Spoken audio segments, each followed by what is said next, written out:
was just handed a note that we missed this, I guess. Apparently, in the Senate, a page disrupted the throne speech. You used to be a page. I did used to be a page. That is. She tried to hold up a stop. I don't know what happened, but that naughty page. I don't. Tried to hold up a sign reading "Stop Harper," and she was removed. Really? And is that her name? Her name was Brigitte Marcelle.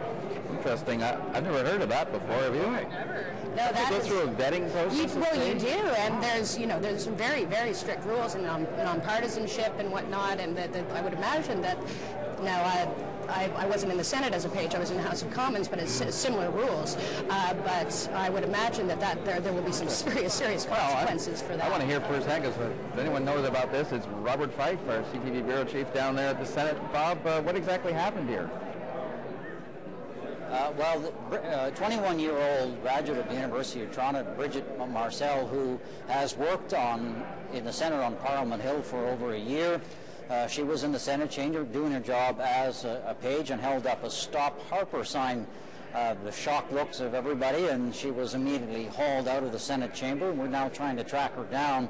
But she says she's tried to work within the confines of Parliament, but now she's calling for what she said is an Arab Spring here in Canada. I guess she figures that Mr. Harper is a kind of a Egyptian Hosni Mubarak or something like that. In any case, she's saying that Harper's agenda is disastrous for the country and for my generation. She says we have to stop him from wasting billions on fighter jets, military bases, and corporate taxes while cutting social programs and destroying the climate. Most people in this country know what we need are green jobs, better Medicare, and a healthy environment for future generations.